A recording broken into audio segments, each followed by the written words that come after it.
আমাদের সঙ্গে ভার্চুয়ালি যুক্ত আছেন Bangladesh poultry industries central council BPICC এর আহ্বায়ক শামসুল আরেফিন খালেদ।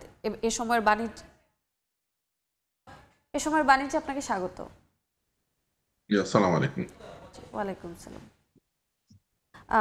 প্রতিবেদন থেকে আমরা দেখতে পেলাম যে পোল্ট্রি খাতে করভার বাড়ানো নিয়ে আপনারা শঙ্কিত, এর পেছনের মূল কারণগুলো জানতে চাই।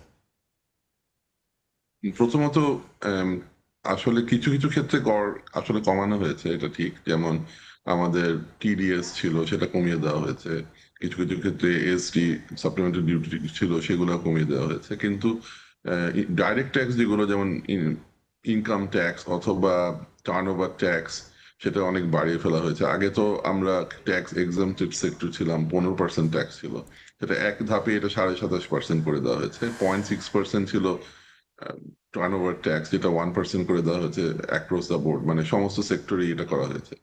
এখন আমাদের পয়েন্ট হচ্ছে যে পোল্ট্রি সেক্টর অথবা ফিড সেক্টর, সেখানে কিন্তু মার্জিন কিন্তু খুবই লিমিটেড। আমাদের নেট প্রফিট মার্জিন স্পেশালি ফিডে 2-3%, 3.5% এরকম থাকে। যেই সেক্টরে 3.5% নেট প্রফিট থাকে, সেখানে যদি 1% টার্নওভার ট্যাক্স কেটে নেওয়া হয়, আবার যেসব সেক্টরে 15-20% মার্জিন থাকে, সেখানেও যদি 1% কেটে নেওয়া হয়, দুটো তো এক হলো না। কারণ আমাদের তো যদি অনেক ক্ষেত্রে 1% টার্নওভার ট্যাক্স কাটলে আমাদের মূল ইনকাম ট্যাক্স থেকেও বেশি ওটা কেটে ফেলা হবে। এবং শুধু তাই না, আমাদের ইম্পোর্টের ক্ষেত্রে এআইটি কোনো কোনো অধিকাংশ ক্ষেত্রে 5% রাখা আছে। 5% এআইটি যদি আগে কেটে রাখা হয় ইম্পোর্টের উপরে, তখন যখন আমরা ইনকাম ট্যাক্সটা দিতে যাই, তখন দেখি যে অলরেডি অনেক বেশি পে করা আছে। তখন এটা সমন্বয় করা সম্ভব হয় না। এবং এটা অনেক কোম্পানির এখন 50 কোটি 70 কোটি এরকম বড় বড় ফিগার এখনো সমন্বয়হীনতার ভিতরে আছে। এ কারণে আমরা বলেছিলাম যে ইনকাম ট্যাক্স আগের জায়গায় যদি নাও আনা থাকে, আস্তে আস্তে ইনকাম ট্যাক্স বাড়াবে, তাহলে সেটা আস্তে আস্তে বাড়াক। আগে যেটা 15% ছিল, সেটা 20% হতে পারে। আর পয়েন্ট যেটা 6% ছিল টার্নওভার ট্যাক্স, সেটা এমনি আমাদের জন্য বেশি ছিল। আমাদের আলটিমেটলি 0.5%-এর কথা আমরা বলেছি। কারণ ইনকাম ট্যাক্স তো আসলে ইনকামের উপর ভিত্তি করে হয়। টার্নওভার ট্যাক্স ইনকাম ট্যাক্সের সাথে সমন্বয় করে ফেলা হয়েছে। ইনকাম না হলেও 0.5% রেভিনিউর উপর দিতে হয়, বা দিতে হবে 1%, যেটা এখন বলা হয়েছে। সেটা কিন্তু মানে লাভ না হলেও দিতে হবে, যেটা আসলে এইসব সেক্টরের জন্য খুবই ডিফিকাল্ট হয়ে যাবে। আমি এই প্রসঙ্গে একটা বিষয় বলি, আমাদের কিন্তু মূল টার্গেট কিন্তু প্রোটিনের অভাব পূরণ করা, এবং এটা একটা গ্রহণযোগ্য একটা দামের মধ্যে রাখা, মানে এটা অ্যাফোর্ডেবল লেভেলে রাখা। সেক্ষেত্রে আমরা কিন্তু মার্জিন বাড়িয়ে এটা সম্ভব হবে না, কারণ আমাদের খামারিদের কথা চিন্তা করতে হয়, আমাদের কনজিউমারদের কথা চিন্তা করতে হয়। খুব লো মার্জিনে আমরা কাজ করি। এটার উপর যদি ট্যাক্স হঠাৎ করে ডাবল হয়ে যায়, বা তার উপর এরকম একটা প্রেশার পড়ে যায় যেটা অলমোস্ট ডাবল হয়ে যাচ্ছে, সেটা আসলে এই সেক্টর নিতে পারবে না। এটা তো যেটা হবে কি, ইনিশিয়ালি অনেকে লসের মধ্যে পড়বে, এবং অনেকের মার্জিন এত ন্যারো হয়ে যাবে যে তারা এটাতে ইন্টারেস্ট ফিল করবে না এখানে ইনভেস্ট করার। এবং বিভিন্ন কারণে যখন লস শুরু হয়, তখন আর অনেক খামারি ঝরে যায়, অনেক ইনভেস্টররা চলে যায়। তখন কিন্তু আবার 1-1.5 বছর পর একটা সিরিয়াস ক্রাইসিস তৈরি হবে আবার মুরগি ডিমের। ওই 1-1.5 বছর আগে যেরকম একটা সমস্যা তৈরি হয়েছিল, এবং অনেক বেশি দাম ধপ করে বেড়ে যাওয়ার সম্ভাবনা থাকে। এই কারণে এখন থেকে আমরা যদি এই বিষয়গুলো খেয়াল রাখি, তাহলে ইনশাল্লাহ আমরা স্টেবল যে প্রাইসটা এখন আছে, সেটা অনেক বছর ধরে মেনটেন করতে পারবো, এবং অ্যাফোর্ডেবল লেভেলে পোল্ট্রি গুলো আমরা রাখতে পারবো, পোল্ট্রি যে কোনো পণ্য আমরা রাখতে পারবো। জনাব খালেদ, আপনার কাছ থেকে জানতে চাই এই বিষয়টির সাথে বা হিডেন ট্যাক্সের কোনো চাপ আছে কিনা। হ্যাঁ, এটা তো আছেই। কারণ আবার বলছি যে আপাত দৃষ্টিতে আগেও মনে হয়েছিল যে পোল্ট্রি সেক্টর ট্যাক্স এক্সেম্পটেড, 15% মাত্র ইনকাম ট্যাক্স ছিল। আসলে রিয়েলিটি হচ্ছে আমাদের 15% ইনকাম ট্যাক্স দিতে হতো না, আমাদের থেকে অনেক বেশি দিতে হয়েছে অনেক ক্ষেত্রে। সেটাও এইভাবে হয়েছে যে এআইটি, অ্যাডভান্স ইনকাম ট্যাক্স। আপনারা জানেন যে পোল্ট্রি কাঁচামাল যেগুলো আমাদের ফিডে আমরা ব্যবহার করি, প্রায় 60-70% ইম্পোর্টেড। এটা বাইরে থেকে আনতে হয়। আমাদের দেশে ভুট্টা ছাড়া আর তেমন কিছুই প্রোডাকশন হয় না। তো সেই ভুট্টারও তো আমাদের হয়তো 50% আমাদের নিজেদের দেশ থেকে হয়, বাকি বা 60% ম্যাক্সিমাম, বাকি 40% বাইরে থেকে ইম্পোর্ট করতে হয়। সয়াবিনের তো প্রায় পুরোটাই বাইরে থেকে ইম্পোর্ট করতে হয়, সয়াবিন সিড অথবা সয়াবিন মিল।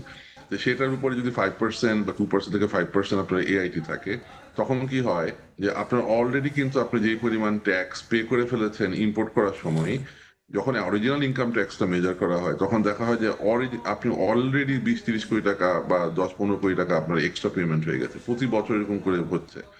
এতে হয় কি, ওই ট্যাক্সটা সমন্বয় করা যায় না। তো আলটিমেটলি অনেক ক্ষেত্রে আমাদের ক্ষেত্রে ঘটেছে যে আসলে 15% ট্যাক্স আমরা দিই নাই, আমাদের 45% ট্যাক্স দিতে হয়েছে। তো এইটা এমনি জটিলতার মধ্যে ছিলাম আমরা আগের থেকেই। এখন যখন আবার এটা আরো বাড়িয়ে দেওয়া হলো, বিশেষ করে টার্নওভার ট্যাক্স 1% করে দেওয়া হলো, এখন তো অনেক ক্ষেত্রে আমাদের 50%-এর বেশি ট্যাক্স চলে যাবে। ওই টার্নওভার ট্যাক্স দেখবেন টোটাল ইনকামের 50%-এর উপরে চলে আসবে। এটা হবে, সামনে এটা ঘটবে। তো একটা সেক্টরে যদি 50%-এর বেশি ইনকাম ট্যাক্সে দিয়ে দিতে হয়, ওই সেক্টর এক্সপান্ড করবে কিভাবে? তাও যদি প্রফিট হয়, আমাদের অনেক ক্ষেত্রে প্রফিট হয় না, আমাদেরকে অনেক ক্ষেত্রে সিদ্ধার্থ, লসও হয়। বাট সেক্ষেত্রে দেখবেন 100%-এর উপরে ট্যাক্স দিয়ে দিতে হতে পারে, এমন সিচুয়েশনও হয় অনেক ক্ষেত্রে। তো এই বিষয়গুলো একটু সিরিয়াসলি দেখে এমন ভাবে জিনিসটা ফ্রেম করা দরকার যাতে আমাদের কখনোই ইনকাম ট্যাক্স 20%-এর উপর পে করতে না হয়। এটা হলে এই সেক্টরের গ্রোথ কন্টিনিউ করবে এবং সবসময় একটা প্রাইস স্থিতিশীল থাকার ব্যাপারে জনাব সেটা অনেক খালেদ, আপনার সহজ কাছ হবে। থেকে আরেকটু জেনে নিতে চাই, আপনাদেরকে কর সুবিধা দেয়া হলে সাধারণ জনগণ এর কি সুফল পেতে পারে? এটা যেটা হবে যে আমরা যে সুফলটা যেটা হবে এটা ডাইরেক্টলি ইনডাইরেক্টলি দুই ভাবে হবে। প্রথমে হচ্ছে আমরা গত কয়েকদিনের মধ্যে, গত ৩-৪ মাসের মধ্যে আমি ফিড ইন্ডাস্ট্রির কথা বলতে পারি যে ৳৪ মতো ফিডের দাম কমেছে এবং এটাতে কৃষকদের প্রোডাকশন খরচ, ধরলাম ডিম এবং ডিমের ক্ষেত্রে তো আমার ধারণা ৳১ কাছাকাছি প্রোডাকশন খরচ কমেছে। আর ইয়ের ক্ষেত্রে, ব্রয়লারের ক্ষেত্রে এট লিস্ট ৳৬-৭ মতো প্রোডাকশন খরচ তাদের কমেছে পার কেজি ব্রয়লার মিট প্রোডাকশনে। এখন যেই ট্যাক্স গুলো যেভাবে রিস্ট্রাকচার করা হচ্ছে, যখন আমরা আমরা যখন ইম্পোর্ট করতে যাব, হাই রেটে এআইটি পে করতে হবে, এগুলো যখন করা শুরু হবে, অটোমেটিক্যালি যেটা হবে সেটা হচ্ছে যে মার্জিন অনেক কমে অনেক টাকা এক্সট্রা চলে যাবে। তো সেটা তো আমরা সমন্বয় করার চেষ্টা করব প্রাইস বাড়ানোর মাধ্যমে। যে ৩-৪ টাকা কমেছিল ফিডের দাম, সেটা আবার হয়তো আগের জায়গায় চলে যাবে খুব শর্টলি যদি এর মধ্যে এগুলো করা না হয়। তো স্বাভাবিকভাবে খামারিরা বিপদের মধ্যে পড়বে, তখন তারা একটা সমন্বয় করার চেষ্টা করবে প্রোডাক্টের দাম বাড়িয়ে।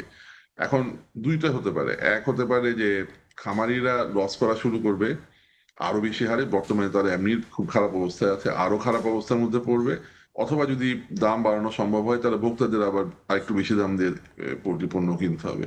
কোনো না কোনো জায়গায় এটা একটা ইফেক্ট করবে। বাট খামারিরা যদি ক্ষতিগ্রস্ত হয় সেটা অনেক বড় বিপদ বাংলাদেশের জন্য। কারণ গ্রামীণ অর্থনীতি এটার উপর অনেকটুকু নির্ভর করে।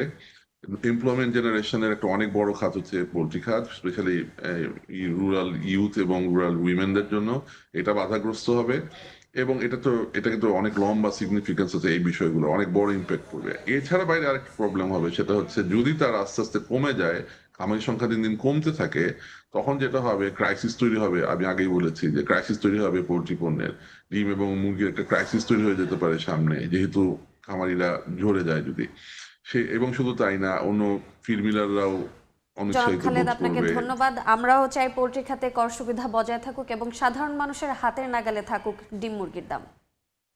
ধন্যবাদ। জি, থ্যাংক ইউ।